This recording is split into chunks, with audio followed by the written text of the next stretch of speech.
Hey guys, sitting in my car.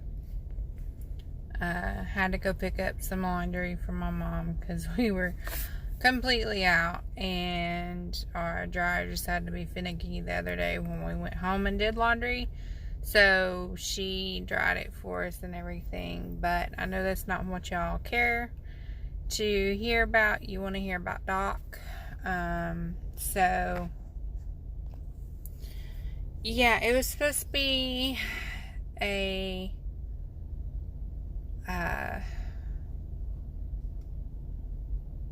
not as hectic weekend this weekend, and then it suddenly changed out of the blue, out of nowhere. Took everybody for a surprise. Doctors, nurses, everybody.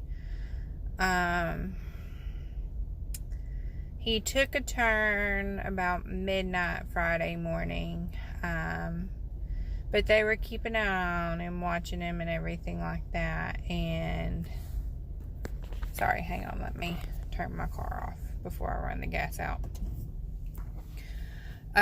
He took a turn. They called me about 4:30, I think it is, saying, hey,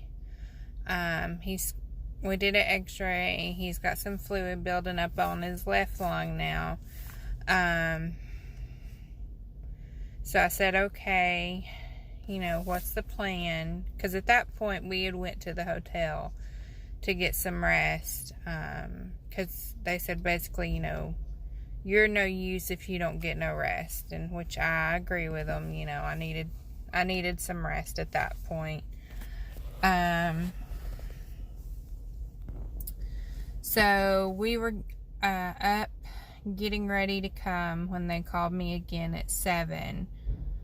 And they said, hey, he's still got fluid on his left lung, so he's having a little bit of hard time breathing. So we want to put in a chest tube on the left side to drain the fluid off his left lung. Well, by the time we got here, he had taken a very huge turn for the worse. He was literally almost to the point of coding in front of them, like he was turning blue. That's how bad the situation had got from them getting off the phone with me to when we got here. So they did some more stuff. Figured out there wasn't a lot of fluid on his left lung, not enough to put in another chest tube. So they decided to do, which is very uncommon on the PICU floor, but apparently for some reason this year it is common. They say they normally only do about 20 of these a year. Called an ECMO machine, ECMO. And Doc is the first one since March that they've had to do, but he's already the 5th child this year. And they said they normally see a max of about 20 children per year put on the ECMO machine. And what the ECMO machine does is they put the tube in their neck up here, and it can do the work like dialysis, but the main source for the ECMO machine is to take and put oxygen in the blood, so oxygenate your blood and push it back into your body to either help the lungs or the heart, and in Doc's case it's his lungs. So the decision was decided to take his dialysis tube out and put the ECMO machine tube in. Now, with the dialysis, we thought it was a big tube, but the ECMO machine is actually, the tube is quite a bit bigger. It looks like it's almost half an inch big coming out of his neck. The best that I can tell. It might be smaller than that, but it looks like about half an inch to me. So anyways, that procedure was done Friday morning to get him the tube switched out and then get him on the ECMO machine. So yesterday was very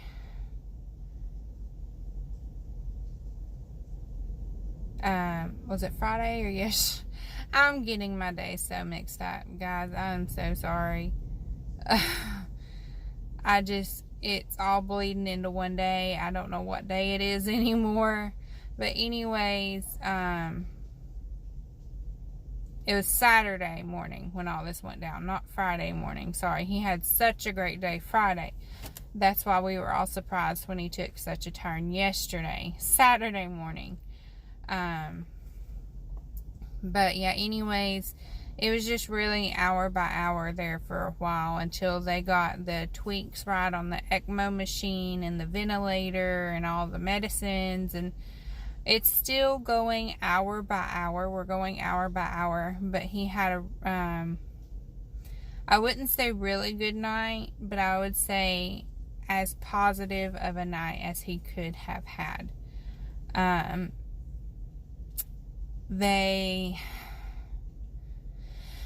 He didn't get worse, and he's still not any worse, which is a plus. They were able to take him off of all of his blood pressure medications.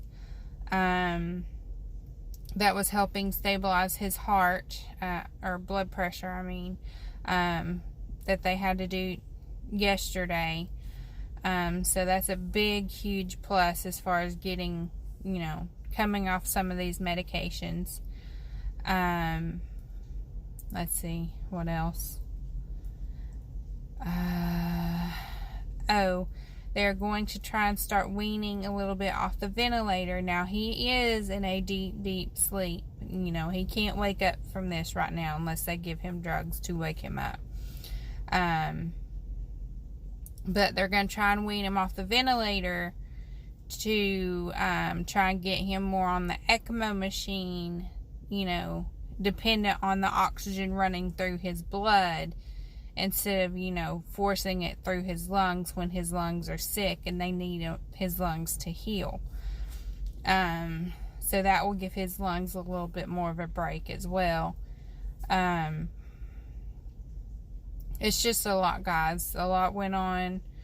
And these doctors and nurses have been so amazing, sitting down and taking the time with us to go everything and make sure we understand.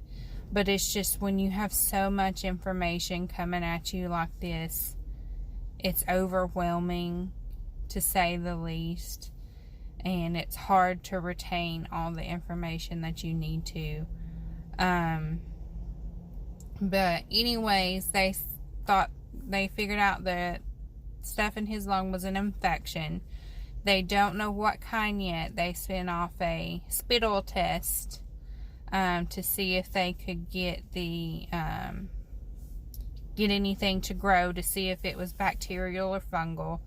They did get a urine test back, and he does have staph infection. So they're trying to see if that's a staph infection in his lung. But the good news is the infectious disease doctor come on board because he had staph. And she said that since he was already on antibiotics, to try and help get all this cleared up, they went ahead and put him on antibiotics. She said he was on the right kind of antibiotics, and that, no new antibiotics needed to be introduced, because the antibiotic that he was on will treat and kill the staph infection. So that's a plus. Bradley called me while I was with talking to my mom. They are going to test him for COVID. They don't think he has it, but they're going to do it as a precaution, just, to make sure that they're covering all their bases as far as, trying to see what infections he has and what he doesn't have and everything like that. But our oncology doctor come up and talked with our PICU doctor, and they deemed it safe for Doc to be able to, they call it chemotherapy, but he's not actually getting the chemo today. He'll be getting it Tuesday or Wednesday, I think. So, for me, I've been calling it pre-chemotherapy, or pre-chemo drugs, if he's not actually getting the, actual chemo treatment itself. So when I say he's getting the pre-chemo treatment, that means he's getting, what they consider chemo drugs, but not the actual chemo itself. So they did deem it safe enough for him to get his pre-chemo treatment today. I don't know if that's finished yet or not, but they just had started hooking him up when I was leaving. Or just had hooked him up a couple of minutes before, so not too long. I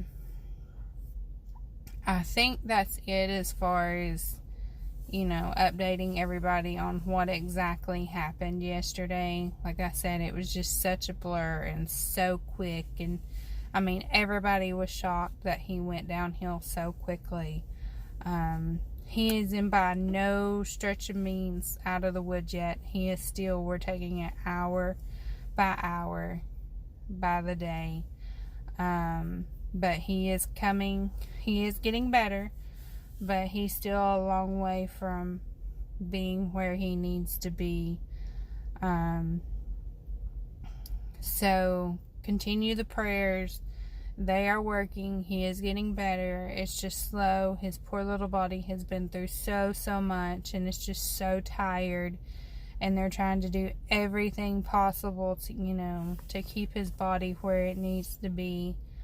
So I'm hoping and praying that nothing else eventful happens in the next couple of days, to where I don't have to make another one of these long YouTube videos explaining that something's went wrong or anything like that.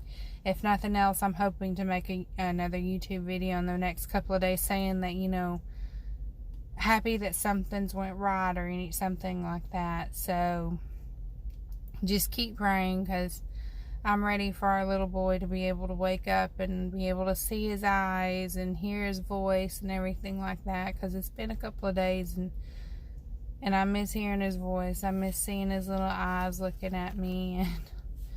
And with all this stuff going on too, he is so swollen again. Like, his little eyes are so puffy, and it looks like he's having a big allergic reaction. They're so puffy, and his stomach's puffy again. But they said that was normal. So hopefully I'll have some good news to update with in the coming days. But as far as this one goes, I think everything that I can think of is, I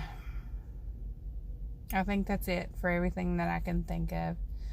So keep praying, keep hoping our little boy can make it. And I know he will.